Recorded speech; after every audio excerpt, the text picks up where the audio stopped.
Honda Accord has always been a no-brainer family sedan that's roomy, economical, reliable, even fun to drive. It's made Car and Driver's 10 Best list every year since humans were leaving the Neanderthal stage.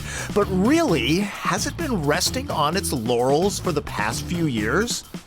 For what it's worth, I was never crazy about the outgoing generation. I thought the sheet metal was fussy looking, the interior dark and cluttered with buttons. The less expensive competition had features that Accord simply didn't even offer, plus it just looked so darn big.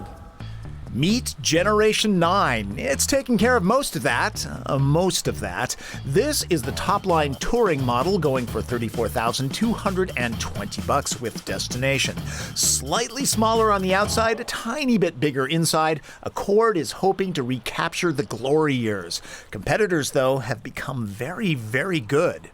Most buyers will take the 185-horse four-cylinder. Touring has a 3.5-liter V6 with 278 horsepower on tap. It can shut half the cylinders down for better fuel economy. Huzzah! Honda finally offers keyless ignition. Only the V6 gets a new 6-speed automatic transmission. 4 cylinders run with a new continuously variable unit. Other Accords can be had with paddle shifters, not touring. With more torque at lower RPMs now. There's a healthy amount of scoop with little torque steer. Standstill to 60 happens in around 6 seconds. Transmission shifts are crisp and decisive. The V6 fuel economy is EPA rated at 21 city, 34 highway, and yes, it drinks regular gas. One gripe I've had about Accords of the past? Road noise. That seems to be addressed this time around. Thank you, Honda. That's due in part to standard active noise control. Accord gets a new McPherson strut front suspension. Don't worry, it still handles athletically, but stays comfortable. Steering effort is on the light side. Nice that even with electric power steering, some road feel remains. Accord's biggest handling limitation seems to be the tires. They lose grip under very hard maneuvers. It's not a big deal on the daily commute. I would suggest different rubber for autocrossers, but this is a family sedan. Owners would be more likely to use the radar adaptive cruise control. Accord has lane departure and collision warning, which gives you a friendly heads up if it doesn't think you're paying attention. There's also the blind spot warning camera. It's only on the passenger side. Basically, when you signal right, the handy camera pops up. This marker is your bumper. That's 1 car length back, 2 car lengths back. And here's the irony. The visibility in Accord is probably best in class with big windows.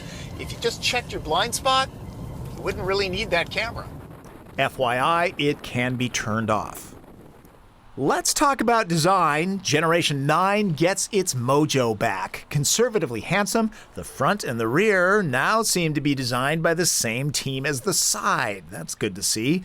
No, it isn't as daring as Sonata, Optima, or Fusion, but not all buyers are extroverts. Nice to see this badge hanging on clean, purposeful sheet metal again. Touring models get LED projector headlamps and trendy LED daytime running lights.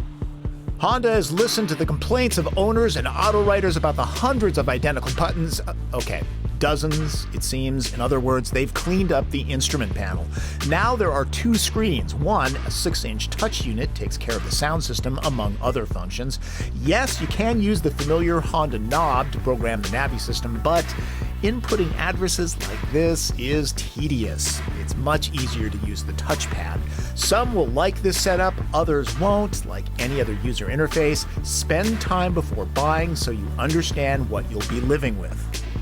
Use a smartphone's data plan and get Pandora streaming audio. Incoming text messages can be read aloud by the system. Wide seats are nicely bolstered, though skinny folks will rattle around some. Soft touch materials look good. The silver trim improves the overall ambience. Does this look like real brushed aluminum to you? The backup camera isn't just a one-trick pony, it has multiple views. There are lots of places to stash things, and if you like chocolate milk as much as me, a square carton fits very nicely in the cup holders.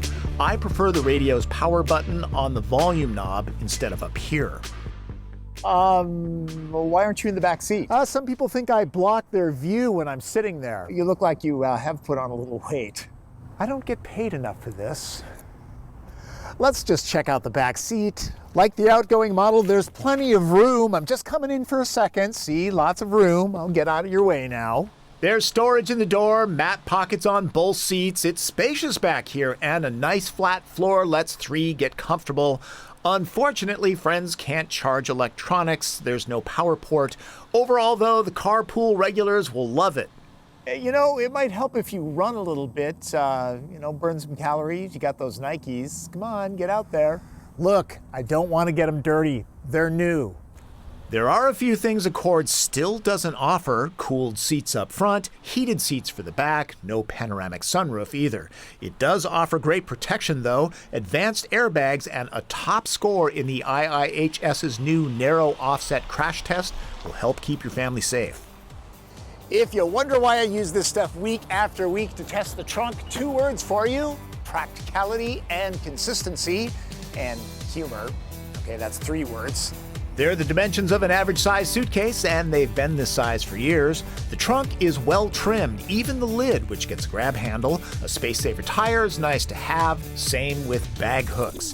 The trunk looks cavernous, and it is. Accord scores an impressive 7 packs.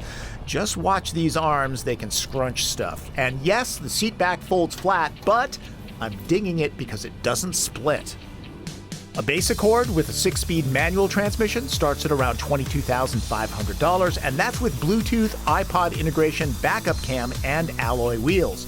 So once again, Accord becomes one of the most formidable competitors in the family sedan segment. And remember, as a whole, this group is very, very good.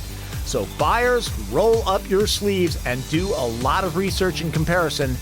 Just make sure the 2013 Honda Accord is on the test drive list. Accord comes with another standard feature that owners may never know they have, called Active Sound Control. It samples the exhaust note and, using tech similar to active noise reduction, eliminates the nasty sounds coming from the tailpipe and leaves the ones that sound good. It must work. I did like the engine note of the Accord, and that's before I really understood the system. That's my opinion of the 2013 Honda Accord V6 Touring. Now, I understand that this is not the model that most people are going to buy. That would be the 4-cylinder with the CVT transmission, but it wasn't available. This is all I could get. So when it does become available, I will check it out and post a different review on it, okay? In the meantime, if you have a question, the best place to get a hold of me is at the website, drivencarreviews.com. Just post a question to one of the reviews there. I'll get back to you. I'm pretty good about it. All right? Deal? Deal. That's Driven. I'm Tom Voelk.